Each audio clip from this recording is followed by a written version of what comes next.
Quero saudar os amados irmãos com a graça e com a paz do Senhor Jesus. Amém, queridos? Como é bom estarmos na casa do nosso Deus, nesta manhã de inverno. Quero saudar você também que nos acompanha através da transmissão. Que a graça de Jesus esteja com você. Antes, porém, quero falar com você que nos visita, talvez esteja com um filhinho pequeno. Nós temos um espaço infantil aqui ao lado. Fique bem à vontade para que você possa também adorar, cultuar ao Senhor com mais leveza, com mais tranquilidade. Fique tranquilos. Tem uma tia lá, tem uma equipe lá, tá bom? Queridos, hoje eu quero pensar com vocês, embora seja o dia do missionário batista, o sermão não é dentro de missões. Vamos falar um pouquinho, mas não especificamente sobre missões. Hoje eu quero pensar com vocês sobre o tema felicidade cristã. A grande verdade é que nós, na nossa lida diária, parece que a felicidade tem sido algo que tem se esvaído ao longo do tempo. A gente quase não vê mais as pessoas sorrindo, quase não vê mais as pessoas esboçando nenhum ar de felicidade. Se bem que vivemos dias de que não tem muita coisa para se sorrir, A verdade é essa. Mas, enquanto nós voltamos o nosso pensamento para nós, igreja, para você que nos visita e talvez ainda não tenha Jesus como seu Senhor e Salvador, só pelo fato de termos Jesus em nosso coração já é motivo de nós sermos felizes, de termos alegria plena, constante em nosso coração. Por esse simples fato, que faz toda a diferença. Eu quero convidar você para que abra, por favor, Salmos capítulo 1, todo o capítulo, versículo de 1 a 6.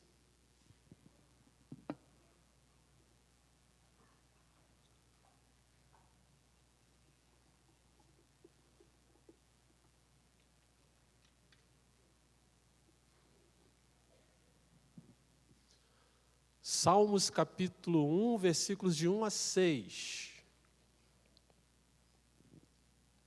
O salmista começa trazendo para nós aqui uma ideia de como sermos felizes, alcançarmos aí esta felicidade cristã que só Cristo é capaz de nos dar. Diz assim o texto: bem-aventurado o homem que não anda no conselho dos ímpios, não se detém no caminho dos pecadores, nem se assenta na roda dos escarnecedores. Antes o seu prazer está na lei do Senhor, e na sua lei medita de dia e de noite. Ele é como a árvore plantada junto à corrente de águas, que no devido tempo dá o seu fruto, e cuja folhagem não murcha, e tudo quanto ele faz será bem sucedido. Os ímpios não são assim, são porém como a palha que o vento dispersa. Por isso, os perversos não prevalecerão no juízo, nem os pecadores na congregação dos justos. Pois o Senhor conhece o caminho dos justos, mas o caminho dos ímpios perecerá. Amém, queridos? Salmos, esse primeiro capítulo aqui, ele é muito conhecido. Na verdade, o livro de Salmos, embora sendo o livro mais extenso, com 150 capítulos, ou poemas, algumas pessoas pensam assim também, ele passa a ser, então, o livro mais extenso, mais comprido da Bíblia. O Salmo também, na sua composição, ele fora escrito por várias pessoas. Davi, Asaf, Moisés, Salomão, Etã, os filhos de Corá, que praticamente tinham um parentesco ali com Davi. Foram, então, essas pessoas que escreveram os Salmos. A ideia de que o livro fora escrito em aproximadamente 1000 anos antes de Cristo. Por conta do relato que nós temos ali no Salmo 90, acerca de Moisés, quando Moisés, então, retrata e fala também sobre o Salmo, escreve os seus Salmos. E temos também o Salmo pós-cativeiro, pós-Babilônia. Por isso a ideia aí de entre 1000 e 1500 anos aí, antes de Cristo, a composição do livro de Salmos. Queridos, assim como também o Pentateuco, o livro da lei, que está comprimido ali em Gênesis, Êxodo, Levítico, Deuteronômio. O livro de Salmos também, quando nós fazemos uma leitura, e talvez na sua Bíblia, se for uma Bíblia de estudo, vai mostrar para você que também o livro de Salmos ele é subdividido em 5 seções. A primeira dela vai de 1 a 41, a segunda de 42 a 72, a terceira de 73 a 89, a quarta vai de 90 até 106, e a quinta divisão vai do 107 até o 150. O Salmo, na verdade, é um livro muito rico. Nós encontramos aqui salmos de louvor, salmos de lamento, salmos de penitência e também salmos messiânicos que apontam para Jesus.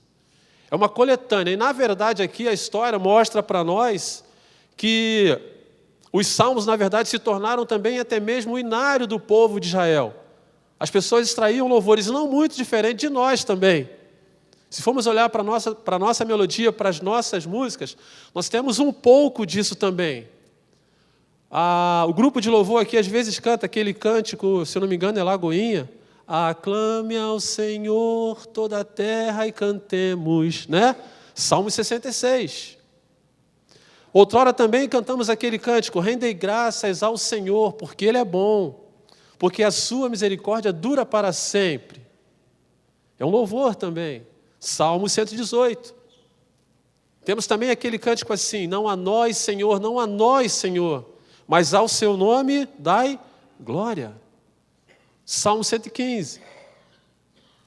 E aquele universalmente conhecido, né, da década de 90 aí, Salmo 100. Celebrai com júbilo ao Senhor todos os moradores da terra. Quem nunca cantou, né? Quem nunca foi aí no tempo em que as igrejas faziam intercâmbio, iam lá no ônibus cantando, celebrai com júbilo ao Senhor, né? Ou seja, naquele tempo os salmos já serviam como inspiração do inário do povo de Israel. E para nós também não é diferente. Como eu disse, o livro de Salmos é um dos livros mais conhecidos. E o Salmo 23, ele tem esse destaque, ele ganha esse destaque. E por que ele ganha esse destaque? Porque até mesmo as pessoas que não são evangélicas, até mesmo as pessoas que não são cristãs, ela guardam consigo, ela tem consigo esse versículo. É muito comum, às vezes, você ver o adesivo colado no carro ali, né? O Senhor é meu pastor, nada me faltará. Há uns dias atrás, eu confesso para os irmãos que eu fiquei assim de boca aberta. Por favor, me entendam, não estou fazendo nenhum tipo de crítica nem julgamento, mas eu escutei uma música, né? Do ritmo aí Não que eu escute, por favor, me entenda, tá? Do funk aí, eu não sei se é carioca, não sei se é nacional, mas falava justamente sobre o Salmo 23. O Senhor é meu pastor e nada me faltará. Eu fiquei ouvindo assim, eu falei, meu Deus, que isso? Ficou engraçado, né? Mas até mesmo na melodia do funk, por favor, me entenda, não estou fazendo associação, nem criticando nada disso. Mas até ali, o Salmo 23 leva para aquelas pessoas essa ideia. E para nós também, não só o Salmo 23, mas os salmos em si, eles servem para nós como as nossas devocionais. Usamos, gostamos, aprendemos. Mas aqui nesta manhã em especial eu quero pensar com vocês sobre o Salmo 1, que vai falar sobre a alegria. E se você prestar atenção, o versículo aqui, de imediato, ele traz para nós, ele já apresenta para nós alguns contrastes daquilo que é alegria e daquilo que não é alegria, da vida do justo e também da vida do ímpio. A verdadeira felicidade cristã e a ruína do ímpio. Faz um contraste aqui entre a vida do justo e a vida do ímpio. A estabilidade do justo e a instabilidade do ímpio. Fala também sobre a produtividade do justo e a escassez do ímpio. Contraste, irmãos. 2 homens, 2 caminhos, 2 destinos. E aí eu quero tirar aqui algumas ideias para nós pensarmos nesta manhã, para que possamos atingir aí essa bem-aventurança, em sermos bem-aventurados. A ideia aqui do bem-aventurado nos remete também, nos leva até o Sermão do Monte, que começa dizendo sobre as bem-aventuranças. E a ideia aqui desse bem-aventurado não é só feliz. A ideia que nós temos, entendemos e sabemos é que bem-aventurado significa feliz. Mas aqui, em especial, a ideia de que é muito feliz, além do normal. É essa a ideia. O homem que não anda segundo o conselho dos ímpios, a felicidade dele é plena, a felicidade dele é maior. Ou seja, diferente do conceito que nós entendemos de felicidade. Lá no Sermão do Monte não é diferente. Vai mostrar que muito feliz é aquela pessoa que é o quê? Que é mansa, que é humilde de coração, que é pacificadora. Ou seja, tudo que contribui para que a pessoa seja muito feliz. E aqui nos Salmos, irmãos, ele vai nos orientar quanto conselhos, quanto caminhos e também quanto rodas. E o primeiro ponto que eu quero pensar com vocês, para nós alcançarmos aí essa felicidade cristã, para sermos bem-aventurados, você precisa por aquilo, você é feliz por aquilo que você evita. Aquilo que nós evitamos. Versículo 1, leia comigo, por favor. Bem-aventurado o homem que não anda no conselho dos ímpios, não se detém no caminho dos pecadores, nem se assenta na roda dos escarnecedores. Se você prestar atenção, irmãos, o salmista ele faz certos destaques aqui. 3 vezes ele destaca algumas coisas aqui. Primeira delas, ele destaca 3 pecados. Que pecados são? O ímpio, o pecado em si e o escarnecedor. Ele apresenta para nós também 3 ações, ou seja, que nos levam a pecar. Ele fala sobre conselho, ele fala sobre caminho e ele fala sobre roda. E ele traz também 3 verbos, 3 ações diretas do homem: andar, deter e assentar. Preste atenção, queridos, que uma das coisas que nós não podemos esquecer é de que nós estamos neste mundo aqui de passagem. A nossa vida aqui neste mundo é apenas uma passagem. A ideia é de que nós estamos em movimento constante, rumo à nossa Canaã celestial, a terra prometida. E no tempo em que nós estamos neste mundo, o tempo em que estamos percorrendo o tempo que o Senhor tem nos permitido estar aqui, nós trilhamos por caminhos, nós trafegamos em caminhos. Alguns caminhos são bons, outros não são bons, não tão bons assim. E assim como a misericórdia do Senhor, vários caminhos se abrem para nós a cada manhã. Todos os dias, novos caminhos são abertos para nós. E todos os dias também o Senhor nos dá a oportunidade de escolher qual caminho seguir, qual caminho trilhar. E a palavra de Deus nos traz algumas advertências quanto a isso. Você não precisa abrir, Salmos capítulo 25, versículo 4, vai dizer assim: faze-me, Senhor, conhecer os teus caminhos, ensina-me as tuas veredas. Veredas aqui é caminho apertado, sem espaço. Salmos 119, versículo 1, também começa com bem-aventurado. Diz assim: bem-aventurado os irrepreensíveis no seu caminho, que andam na lei do Senhor. Salmo 119, versículo 3, vai dizer assim: não praticam a iniquidade e andam nos seus caminhos. Salmo 128, versículo 1, vai dizer também: bem-aventurado aquele que teme ao Senhor e anda nos seus caminhos. Mas a Bíblia também nos apresenta, queridos, outras advertências mais severas ainda em relação aos caminhos que nós escolhemos, as escolhas que nós fazemos.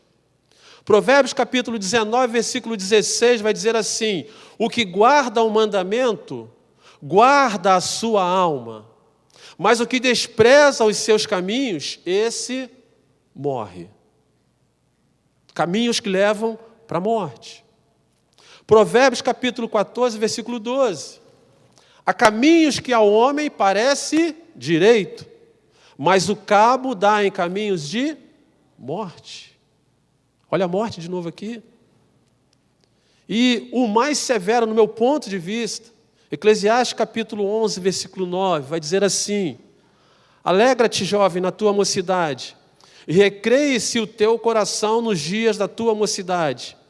Anda pelos caminhos que satisfazem o teu coração e agradam aos teus olhos. Sabe, porém, que de todas estas coisas Deus te pedirá contas. E por que eu acho que esse aqui é o mais severo? Porque quando ele começa, a ideia parece que é uma leveza, uma tranquilidade de poder fazer tudo, de poder seguir por qualquer caminho, tomar qualquer direção. Mas eu entendo que a liberdade que esse versículo traz para nós é aquilo que Deus dá para nós, o arbítrio que Deus nos dá, de escolher o que fazer, qual caminho seguir. Mas ele fecha dizendo que mesmo nós andando no caminho que aos nossos olhos parecem bons, nos caminhos que os nossos corações nos induzem a entrar e a andar, ele diz para a gente que lá na frente o Senhor também nos pedirá contas. Percebam a importância de nós sabermos fazer a escolha em qual caminho seguir. E às vezes estamos vivendo triste, uma vida cristã triste. Talvez isso esteja relacionado aos caminhos, aonde eu estou andando, o que eu estou fazendo. Não são poucas, irmãos, as advertências na palavra de Deus. Lá no Evangelho de Mateus, capítulo 7, versículo 13 e 14, o próprio Jesus traz essa ideia para nós. Ele vai dizer assim: entrai pela porta estreita. Entrai pela porta estreita. E vai dizer assim: larga é a porta e espaçoso o caminho que conduz para a perdição. Larga esta porta.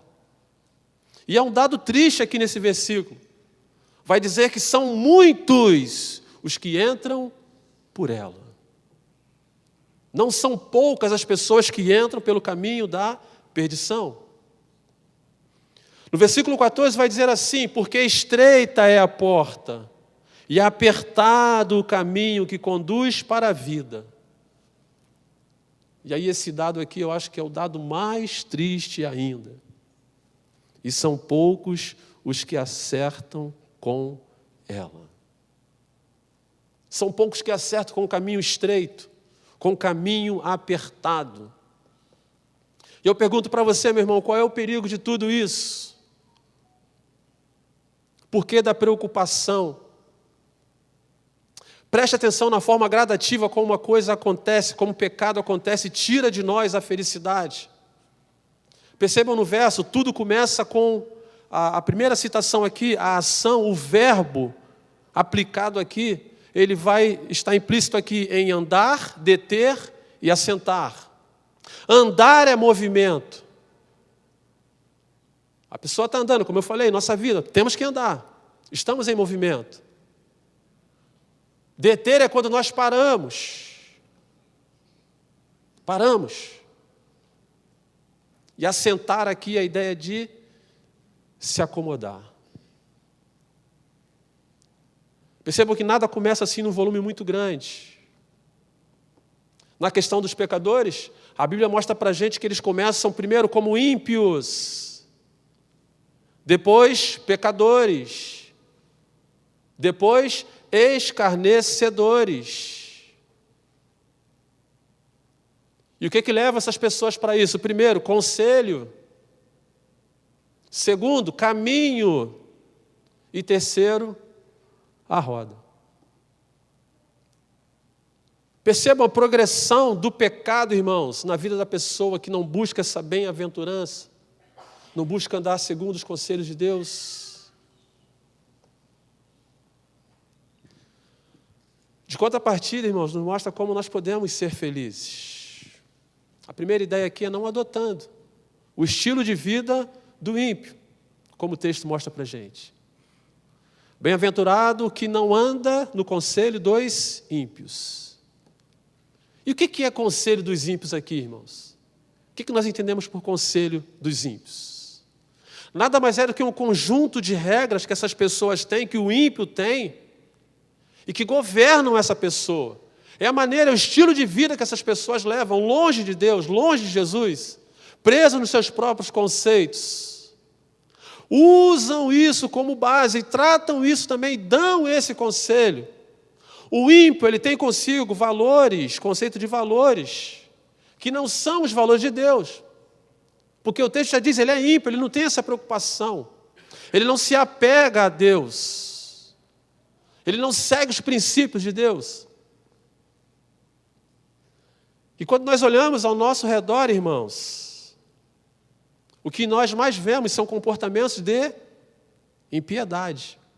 Infelizmente, na sociedade em que vemos muito esse conceito de impiedade, de explorar ao máximo as pessoas.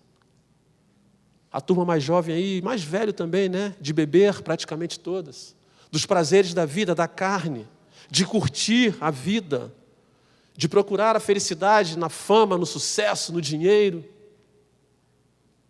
São conceitos que estão aí à nossa porta todos os dias. O ímpio tem essa maneira de olhar a vida, de encarar a vida. Automaticamente, irmãos, o que o salmista quer dizer aqui, você quer ser feliz? Você quer ser um bem-aventurado, uma bem-aventurada? Fuja desse caminho, não entre nesse caminho.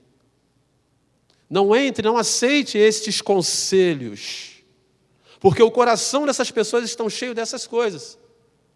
E que tipo de conselho o ímpio vai dar? Vai ser justamente esse. A segunda ideia aqui, não se detém no caminho dos pecadores. Não se deter, como eu falei, não se prende.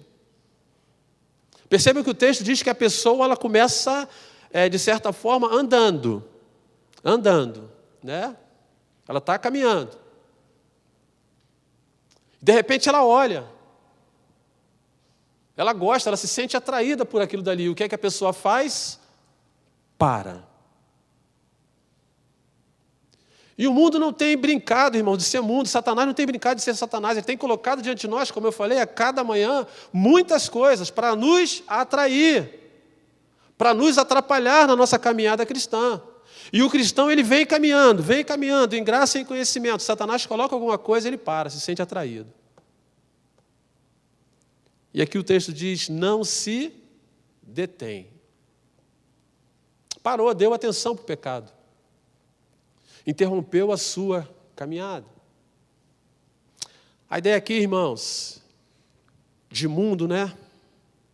Ele apresenta para nós 3 elementos. O mundo, que jaz no maligno, a nossa carne, a nossa natureza humana e o próprio Satanás, que atua para nos tirar do caminho. É o que ele faz todas as manhãs, irmãos. São as coisas que ele coloca de nós todas as manhãs para nos fazer sair do caminho, para que entramos na rota de colisão com Deus, para que cedamos com a nossa natureza humana aos prazeres da carne. E a pessoa para. E aí o salmista mostra para nós aqui, quer ser feliz? Primeiro, nem anda. Mas se andou, tenta acelerar o seu passo. Não pare, não se detenha. Se for necessário, claro, desvie do caminho, mas não pare. Sabe por quê? Porque quando a pessoa para, há uma tendência muito grande, muito fácil, da pessoa escorregar. E se a pessoa escorregar, a pessoa vai cair. Vai cair em pecado. Vai cair em adultério. Vai cair em coisas que desagradam a Deus. Vai cair em maledicência, fofoca, mentira. Se a pessoa parar, a pessoa vai cair.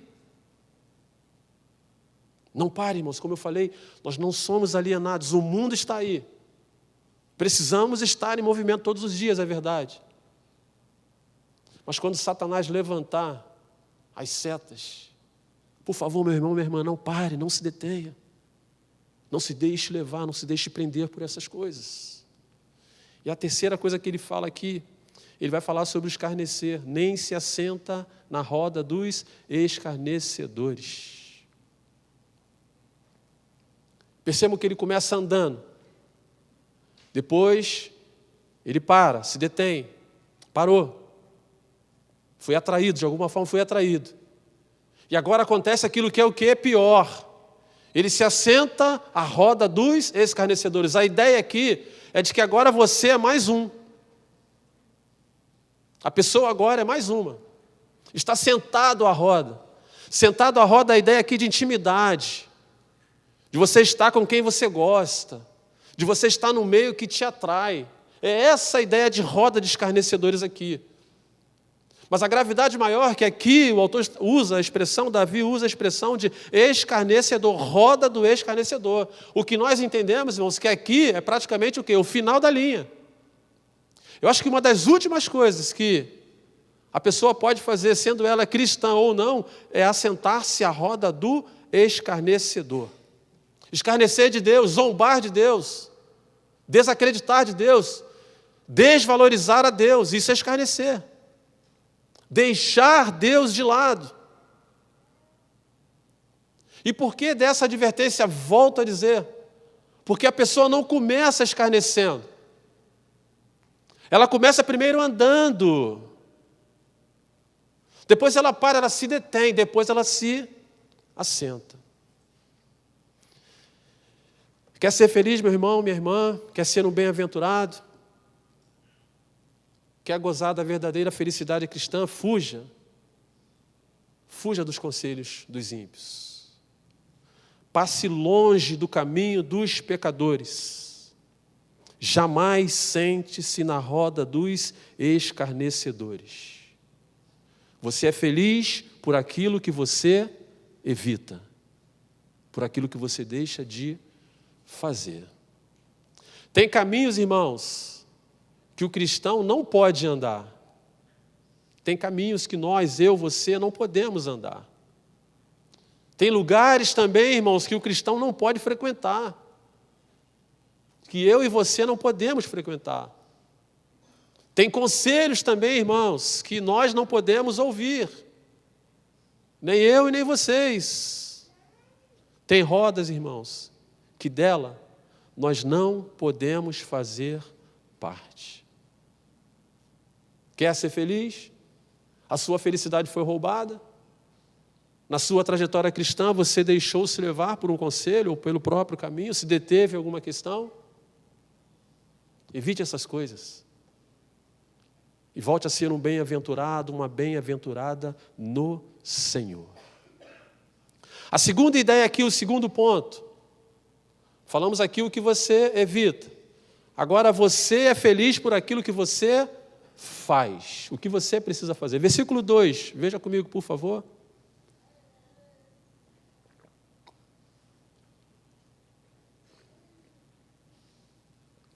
Vai dizer assim: antes o seu prazer está na lei do Senhor, e na sua lei medita de dia e de noite.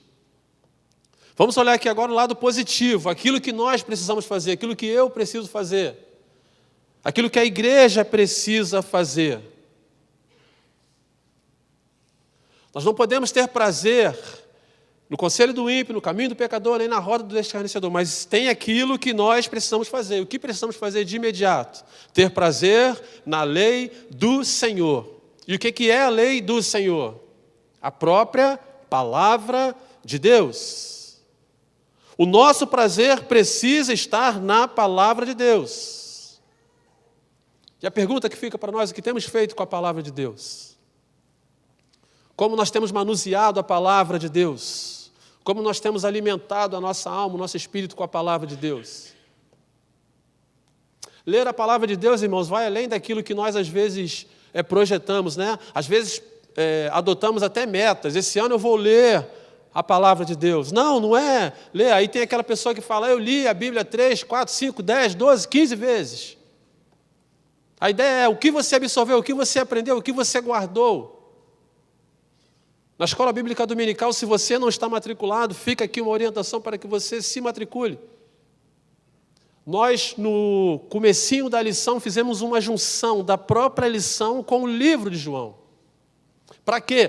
Para que pudéssemos assimilar ainda mais o conteúdo do livro do Evangelho de João. Uma forma inteligente de absorver a palavra de Deus. Foi um único livro? Foi. Mas você pode fazer com outros também. Nós podemos fazer com outros também. Porque aqui o salmista vai dizer que o nosso prazer precisa estar nessa lei e meditar nela em que tempo? De dia e de noite. E a ideia aqui, irmãos, de meditar de dia e de noite, não é você se resguardar, ficar preso num ambiente e não fazer mais nada, não cuidar da sua casa, não cuidar da sua lida, não cuidar do seu trabalho. Meditar de dia e de noite aqui não é você sair para o trabalho e ficar intocado em algum canto lá, estou lendo a Bíblia, falar para o seu chefe, estou lendo a Bíblia. Não é isso. Não é isso. Se você pode fazer isso, você tem tempo de fazer isso, amém. Mas a ideia de meditar aqui não é isso, irmãos, não é só isso. Mas o que é meditar na palavra de Deus? Deixar Deus gravar os seus pensamentos, irmãos, no nosso coração, no meu e no seu. Fixar no nosso coração, pensar sobre Deus o tempo todo. Por favor, me entenda o exemplo que eu vou falar com vocês aqui agora. Mas quem vive no campo ou já viveu no campo, é muito comum, às vezes, você olhar para o boi. Por favor, me entenda, não estou chamando a igreja de boiada, não, nada disso.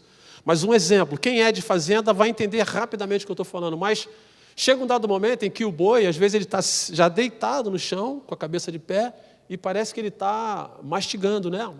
Parece que o boi fica o tempo todo ali, mastigando, mastigando, e mastigando, e mastigando. Parece que não para, parece que ele passa a noite toda fazendo aquilo dali. Aquilo ali, na verdade, a veterinária vai dizer que o boi ele tem 4 estômagos, né? Então, o que ele faz? Ele passa o dia comendo, praticamente o tempo todo. E chega uma hora que ele para. Aquele primeiro alimento vai para vamos dizer assim, um dos reservatórios ali que ele tem, né? Ele vai enchendo. E chega um momento em que ele para. E aí, quando ele para, aquele alimento que ele colocou, que ele guardou, ele agora volta, e o termo técnico que eles falam é ruminar. Ele começa a ruminar. O que é ruminar? Agora, então, depois de alimentado, é que ele começa a extrair as vitaminas, talvez da ração que ele tenha comido, do capim que ele tenha comido. E ele começa, então, a extrair estas vitaminas que fortalecem o seu corpo em relação às vacas, melhora o seu leite. E aí, quando eu trago essa ideia de meditar, eu trago um pensamento parecido com esse, irmãos.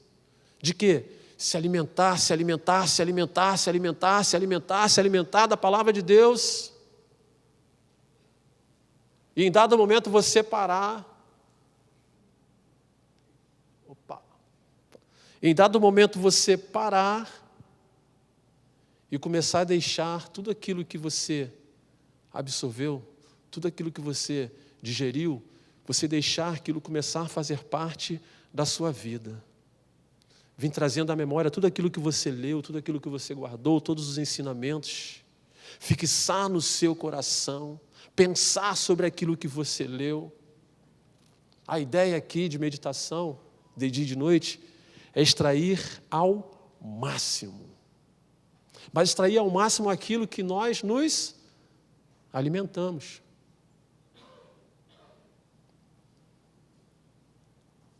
E o que é que tem sido, irmãos, o nosso alimento diário? Com o que nós temos nos alimentado diariamente? Talvez a tristeza seja um dos fatores que tenha tomado conta do seu coração e você fique guardando isso durante todo o dia, fica até ruminando, mas ruminando o quê? Tristeza, amargura, rancor, mágoa. Não se alimenta, e aqui o salmista ele diz para nós o seguinte, olha, antes, o nosso prazer, a minha mente, o meu coração, precisa estar cheia da palavra de Deus. E é isso que eu preciso reter, é sobre isso que eu preciso pensar. E é desta maneira também que eu preciso viver. E meditar. E aqui ele fala de dia e de noite. A ideia aqui é de que quando você tiver um tempo, você dá uma aliviada ali na sua correria e começa a meditar sobre aquilo que você leu. Mas para isso você precisa tratar a palavra de Deus com mais intimidade, estar mais próximo dela, receber mais dela. A Bíblia não tem nenhum poder mágico não, irmãos. Enquanto fechada, ela não tem nem poder sobre a vida da pessoa. Ela só passa a ter poder quando a pessoa abre, quando a pessoa se alimenta, quando a pessoa lê. É quando, de fato, começa a satisfazer a vida da pessoa. Aquilo que você precisa, quer ser feliz, quer ser um bem-aventurado, aquilo que você precisa fazer, ter prazer na lei do Senhor. Terceira ideia. Você é feliz agora por aquilo que você é. Versículo 3. Vai dizer assim: ele é como a árvore plantada junto à corrente de águas, que no devido tempo dá o seu fruto, e cuja folhagem não murcha, e tudo quanto ele faz será bem sucedido. Olha só, irmãos, que riqueza de detalhes aqui nesses 6 versículos apenas. Aqui ele está dizendo que nós somos uma árvore plantada. O que uma árvore boa faz, irmãos? Primeiro, ela traz beleza. Uma árvore deixa o ambiente bonito. Muito bonito, por sinal. Uma boa árvore também, ela faz sombra, ela dá sombra. Uma boa árvore também, ela dá fruto. Uma boa árvore também, ela ajuda até no próprio sistema, no ecossistema da natureza. Essa ideia de árvore, irmãos. E eu entendo que assim também o cristão deve ser. Mas o que mais nos motiva, irmãos, é entender que essa árvore, eu e você, o texto vai dizer que nós fomos plantados. Ele é como a árvore plantada, ou seja, não nasceu aleatoriamente. Foi Deus quem nos plantou. Foi Deus quem nos plantou. Mas quando Deus nos plantou também, Deus foi estratégico. Não nos plantou assim de qualquer maneira, em qualquer lugar, não. O texto mostra para nós que Ele separou um lugar, plantado junto à corrente de águas. Deus não nos plantou em um deserto, em uma sequidão, não. Deus nos plantou em um lugar rico. Deus escolheu o lugar aonde nos plantar. Talvez você não consiga enxergar essa riqueza ainda. Talvez você entenda que talvez na sua casa, pelos problemas, pelas complicações, não seja um lugar rico, mas eu afirmo para você que é. E é ali que Deus te plantou. E é ali que Deus quer você. E Ele continua. No seu tempo, o texto vai dizer que Ele vai dar o seu fruto. A ideia aqui, irmãos, é de que nós fomos plantados, Deus nos plantou para que nós pudéssemos ser produtivos. É essa a ideia aqui. Lá, Jesus também disse no capítulo 15, versículo 8, nisso é glorificado o meu Pai, em que deis muito fruto. Jesus já tinha esse cuidado de receber de nós o quê? Muitos frutos. E é isso que Deus espera de nós. Deus nos plantou, volto a dizer, não por um acaso, mas Deus nos plantou, Deus nos alimentou, Deus nos coloca numa posição diferenciada. E Ele continua, Ele vai dizer assim, cuja folhagem não murcha. Ou seja, os problemas vêm, as lutas vêm, o sol é castigante. Tudo, às vezes, sai do controle. A seca vem. Mas pelo fato de termos sido plantados junto à corrente de águas, podem vir a seca, pode vir o calor, pode vir o que for. O texto vai dizer que a nossa folhagem não murcha. O Senhor não deixa que murcha. As circunstâncias adversas, elas não podem tirar a nossa alegria. As circunstâncias adversas também não podem tirar a beleza da árvore que nós somos. As circunstâncias adversas não podem tirar o nosso sorriso. As circunstâncias adversas não podem tirar de nós a nossa esperança. É isso que o texto mostra para nós, irmãos. E ele fecha o versículo dizendo assim, olha, e tudo o quanto fizer será bem sucedido. A ideia aqui é de que as bênçãos do Deus Todo-Poderoso nos acompanham, vão com a gente naquilo que nós fazemos. Deus está por trás, irmãos, é Deus quem está nos abençoando. É Deus quem está abençoando as obras das nossas mãos. E como precisamos, irmãos, buscar estas bem-aventuranças para nós, para que possamos ser bem-sucedidos, para que possamos voltar a ser felizes. Mas há também um contraste aqui, rapidamente, entre a vida do justo, do bem-aventurado e do ímpio. O ímpio aqui é aquele que não tem fé, aquele que tem desprezo por Deus, pela palavra de Deus. aquele que não respeita os valores de Deus. E há um contraste aqui agora que eu quero pensar com vocês rapidamente, ao ponto 4. O contraste entre o justo e o ímpio.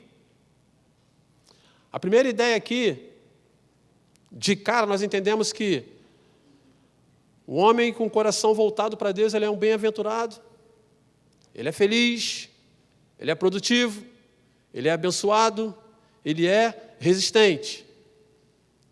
Nós vamos ver aqui agora o que acontece na vida do ímpio. A primeira ideia aqui, quando olhamos para o mundo, perdemos o foco em Deus. E por que eu digo quando olhamos para o mundo, irmãos?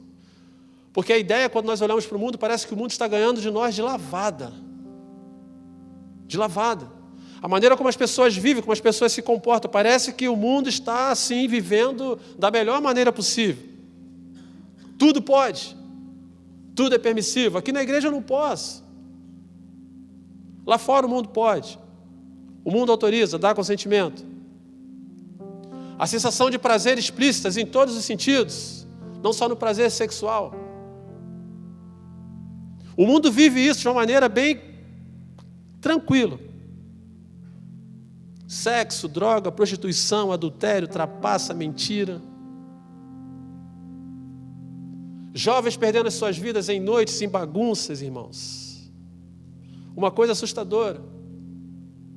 E quando você termina, ou quando você encontra com uma dessas pessoas, já comentei com os irmãos aqui algumas vezes, quem precisa às vezes sair de madrugada para trabalhar, às vezes se depara, você está saindo para trabalhar, e às vezes as pessoas estão voltando da curtição, daquilo que eles acham, que o ímpio acha ser bom, ser agradável, o caminho que ele acha ser bom para ele. E aí você está indo trabalhar, ele está voltando, embriagado, às vezes sujo, meninas, jovens, adultos também. E se você parar para conversar com uma dessas pessoas, ela vai dizer para você assim, curti todas, parece que aquela noite dela foi o máximo. O que ela viveu ali foi o máximo. A ideia de felicidade que o ímpio acha que tem é essa.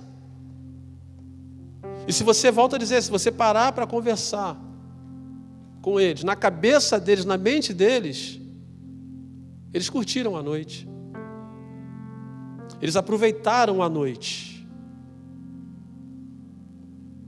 Esse é o contraste. Você, meu jovem, você, minha jovem que está aqui, você que está nos assistindo, você é adulto também. Como nós vimos aqui, há caminhos que ao homem parecem direitos, são até satisfatórios em dado momento, mas o seu fim levam à morte. Como eu disse, meu jovem, minha jovem, nós estamos aqui de passagem. Todas essas coisas que essas pessoas hoje vivem acham que estão em vantagem, se não se encontrarem com Jesus em tempo, lá na frente, a perdição será eterna. A segunda ideia aqui, o conceito de felicidade do ímpio, ele é limitado. Ele é limitado. Ele só se satisfaz naquele momento. Como eu disse, se você conversar com uma dessas pessoas, essa noite foi maravilhosa, mas o que Deus quer para nós não é só essa noite. A alegria que Deus quer para nós não é só desse dia. Para eles é só aquilo dali. Para o ímpio, quando ele ganha muito dinheiro, ele é feliz. Se está indo tudo bem, ele é feliz, ele está feliz. Se a despensa da casa dele está farta, ele está feliz. Se as finanças dele vão bem, ele está feliz. Ou seja, tudo muito limitado. A felicidade do ímpio, ela é limitada. A felicidade do cristão, não. A felicidade do cristão vai além de todas essas coisas. Logo mais eu vou estar falando sobre ansiedade. E nós vamos entender que a felicidade do cristão vai além das coisas terrenas, das coisas deste mundo. A terceira ideia aqui é o contraste da verdadeira felicidade. O versículo 4 vai dizer assim: os ímpios não são assim. Ou seja, os ímpios não são bem-aventurados. São, porém, como a palha que o vento dispersa. Em algumas versões, como o vento espalha. Assim é o ímpio, irmãos. Não há uma interpretação mais acertada, irmãos, do que esse contraste. O bem-aventurado é aquela árvore plantada junto à fonte, que no devido tempo dá o seu fruto, cuja folhagem não murcha, tudo quanto ele faz, ele é bem-sucedido. Os ímpios não são assim. O texto mostra para nós que eles são como palha, que o vento dispersa. Felicidade que vem, se o vento está para cá.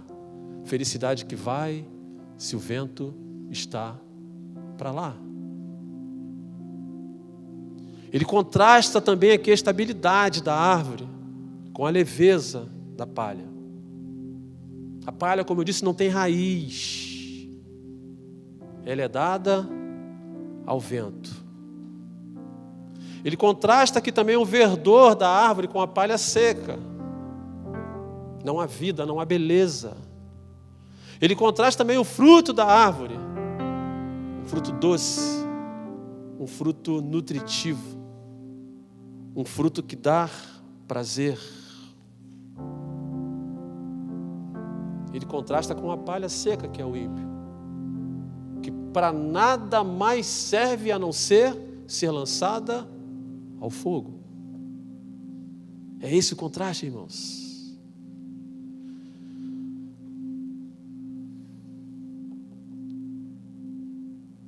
Deixe o mundo pensar que somos quadrados, irmãos. Meu jovem, minha jovem, deixe o mundo pensar. Deixe o mundo pensar que nós estamos por fora.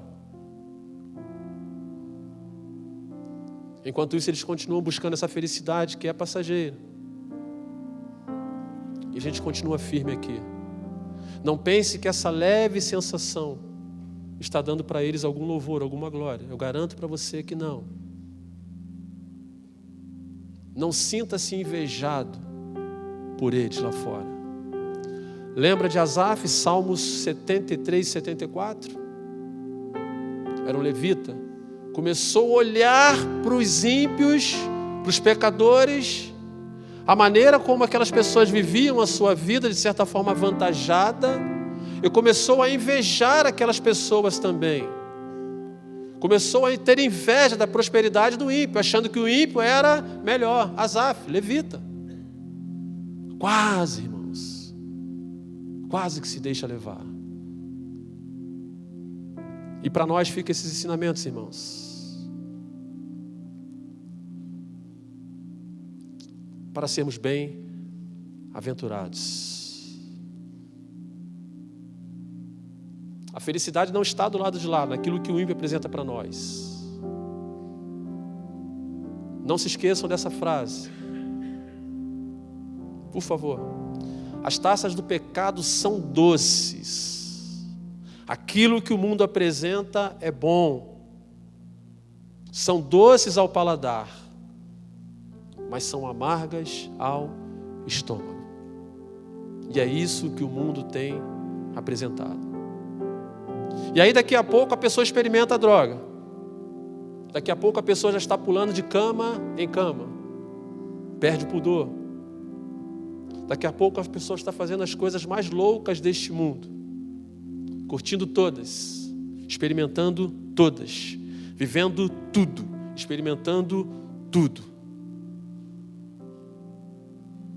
No final de tudo isso, sabe o que vai acontecer? Não vai dar em nada. Vaidade de vaidade, diz o pregador, tudo é vaidade.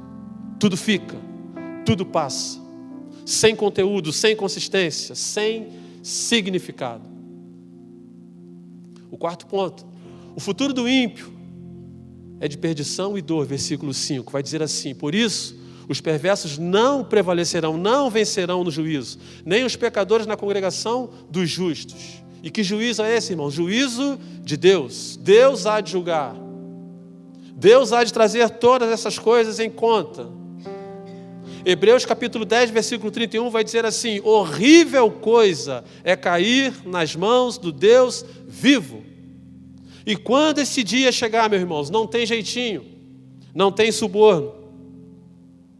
O juiz não se vende. O advogado é mais íntegro do que todos. É Jesus.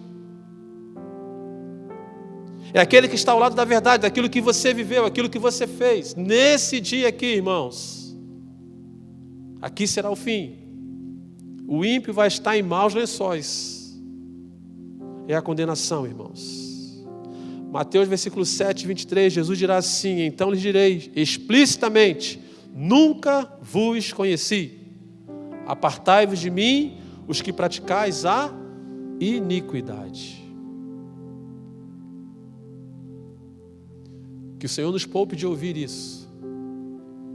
E que como igreja, como ouvintes da palavra de Deus, possamos ouvir: vinde, benditos de meu Pai, possuí por herança o reino que vos tenho preparado desde a fundação do mundo. E por último, irmãos, o futuro do justo é a salvação.